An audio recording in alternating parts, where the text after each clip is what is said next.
আজকে আমি আপনাদের ঝটপট বিকালের একটি নাস্তা করে দেখাবো। আসসালামু আলাইকুম everyone, welcome back to my channel busy life and cooking. আশা করি সবাই অনেক ভালো আছেন।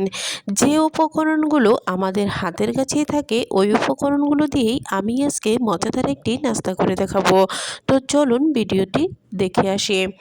আমি প্রথমে এখানে 2 পিস পাউরুটি নিয়েছি। এবার এখানে নিয়েছি পেঁয়াজ কুচি, কাঁচামরিচ কুচি, আদা কুচি এবং এখানে দিয়েছি হলুদের গুঁড়া, মরিচের গুঁড়া,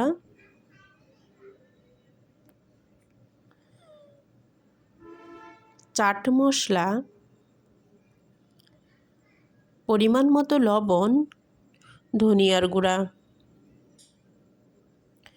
তো এই পর্যায়ে আমি যে 2টি পাউরুটি নিয়েছিলাম ওই পাউরুটিগুলো আমি পানিতে ভিজিয়ে নিচ্ছি।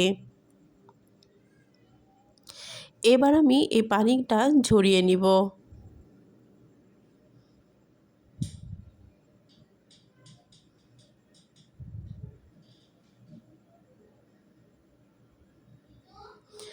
এ পর্যায়ে আমি এই পাউরুটিটা সবগুলো উপকরণের সাথে খুব ভালোভাবে মাখিয়ে নিব।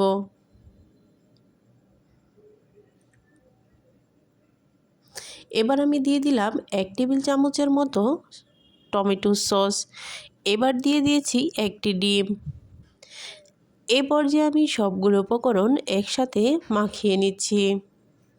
মজাদার এই বিকালের নাস্তাটি তৈরি করা যায় খুব অল্প সময়ে এবং খুব অল্প উপকরণে।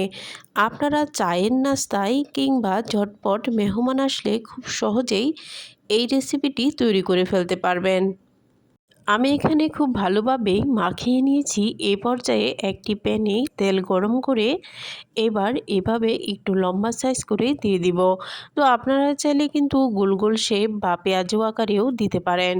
তো এই উপকরণগুলোর সাথে যদি আপনারা মাংসের কিমা দেন তাহলেও কিন্তু খেতে অনেক মজা হবে। এবার আমি খুব ভালোভাবে উল্টাপাল্টা করে ভেজে নেব। তো এখানে যেহেতু পাউরুটি এবং ডিম দেওয়া রয়েছে, তো খুব সাবধানে ভাজতে হবে, নাহলে উপরটা কিন্তু সহজেই কালো হয়ে যাবে এবং ভিতরে ভালোভাবে হবে না। তো আমি এখানে দেখুন ভেজে নিয়েছি, আর খেতেও কিন্তু অনেক মজা হয়েছিল। তো আমার ভিডিও আপনাদের কাছে যদি ভালো লাগে অবশ্যই কমেন্ট করবেন এবং সাবস্ক্রাইব করবেন। আর এই রেসিপিটি কিন্তু অবশ্যই বাসায় ট্রাই করে দেখবেন। আশা করি হতাশ হবেন না। খেতে কিন্তু অসম্ভব মজা। আল্লাহ হাফেজ।